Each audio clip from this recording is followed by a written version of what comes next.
All right. So current progress.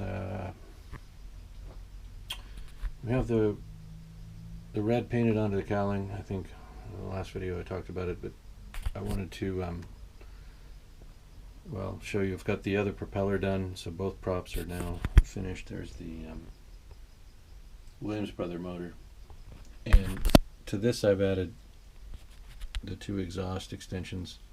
They also work as a kind of a convenient support to stand the engine up like that. Hopefully those don't snap off and require some sort of replacement or repair, because that'll be difficult. For now, we have exhaust plumbed onto that motor. What I had wanted to do was to adhere those to the firewall and cut out two openings in the bottom of the cowling for the cowling to slide over those, but that was ambitious, and in the end I decided not to cut into the cowling now that it's done. The time to do that would have been when it was in primer stage, probably. And I thought about it, and I thought, maybe I'll forgo the pipes entirely, but man, I had the motor hanging off, and I thought, man, I would look good with those pipes there, so I just attached them to the open motor, the non-cowled motor. But for the cowling, we'll just imagine that the exhaust is all recessed. Anyway, I've added the plug wires now. I don't know how well that shows up on camera, but there they are. Again, the wing is just being I'm just setting it on there to get a look at the airplane with it on. We have to paint it yet, and again, I'm waiting for red paint. I did fabricate the aviator, and there he is, Roscoe Turner in the cockpit. I don't know if you can see. Anyway, but that's where we are. Cali is sending the replacement decal for the fuselage. I am going to purchase the side stripes and try to do that over again. Only charged me $6 to make and ship them to me, so totally worth it. Give it another shot. And once again, if I just can't make the decals work, I'll strip it again and try painting it, because I do like the look of that with the cowling on it. That looks nice, and with the gold trim around it, it's beautiful. I just have to align it properly or get it to fit the best I can. Try not to box it up again. So here we are. I'll post this video, but I thought you might like to see the pilot in there and the cowling with the now with the ignition wiring installed. You can see it's pretty close approximation of the other engine, right? I mean, it appears that could be this engine under the cowling, and that was the mission. So here we are. If only I hadn't run out of that red paint, I could have had that wing done by now. But we'll just wait.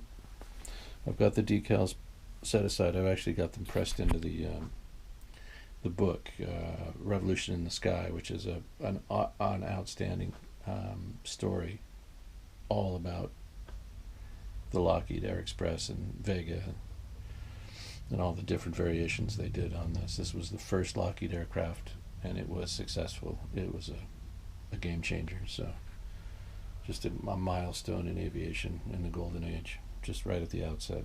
So that's why we're modeling the airplane. That's why we're doing this project.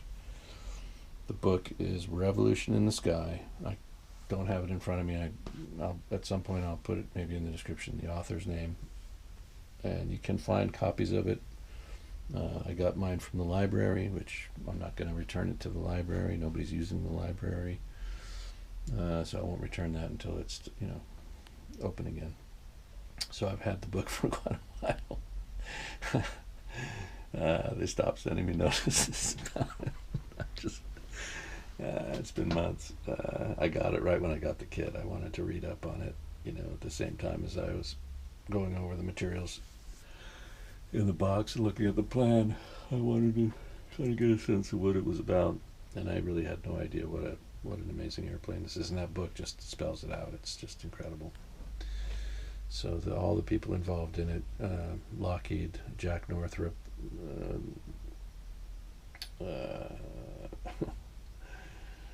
just a ton of people. And there I go, drawing to the blank. Lindbergh actually bought a couple of these airplanes. He bought the low wing version of it, the Sirius, and probably an Altair too. I don't know, but anyway, there's just a ton of famous people tied in with this airplane. Aside from the pilots, all from the designers to the fabrication of it to the pilots who flew it. It was just it was in the hands of every major personality in that era. So here we go. Roscoe Turner's in the cockpit. Gilmore's in the cabin in his cage, and our cowling is well, it's got its ignition wires on it. I just have to get it decaled up. So we'll see what happens when I get those from Cali. I should do that on camera. I know I keep saying I'm gonna do it on camera, and I don't. And again, I start working on the thing, and I get in a zone, and I forget to turn the camera on, or even that it's here, and that's on me. But I'm trying to remember as I'm working, if I start doing stuff to turn the camera on. I mean, even if it just captures a little bit of what's happening, it's frustrating for me as well when I realize I've done a major portion of the work without recording it, and it's frustrating for me too. So I apologize for that. I'm trying to think of it more often. I should put a great big sign on the wall: "Turn the camera on, dummy," something like that. Might help. And again, I'm a dummy, so it might not. I can't read.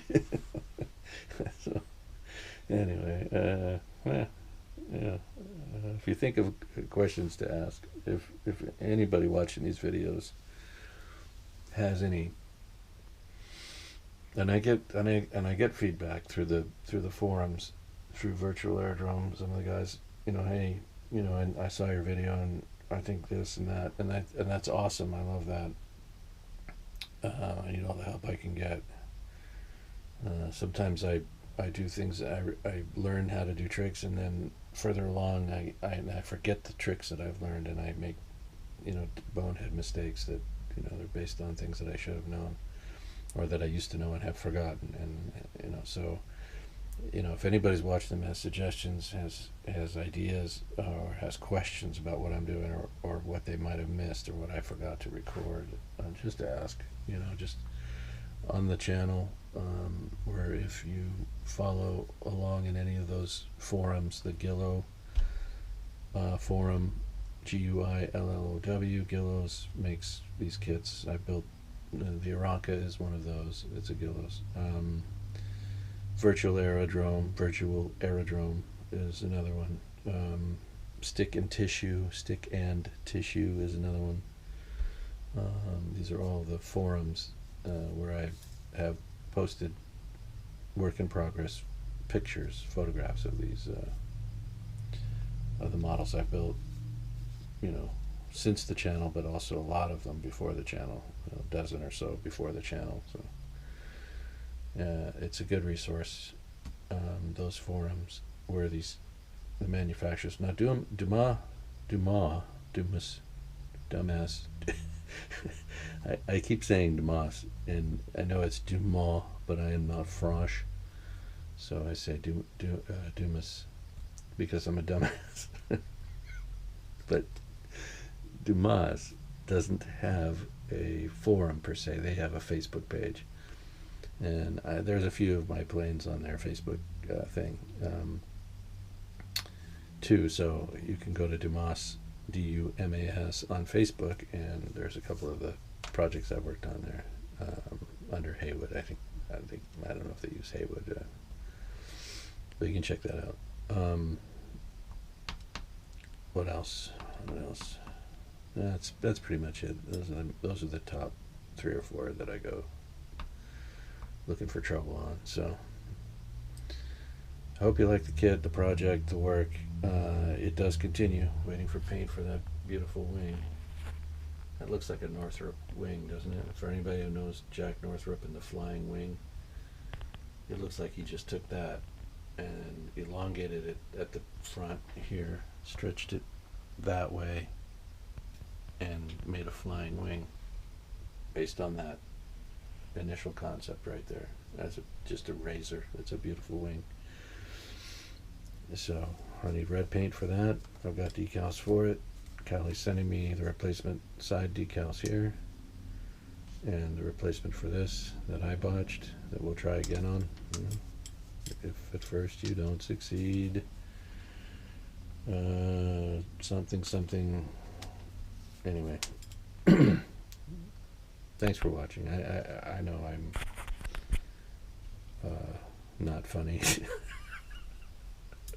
like at all, and it's painful. Like it's like, you know, pulling nails out of a wet board. It's bad. It's crickets, but that's all right. I'm gonna keep doing it. I don't care. I mean, I don't know.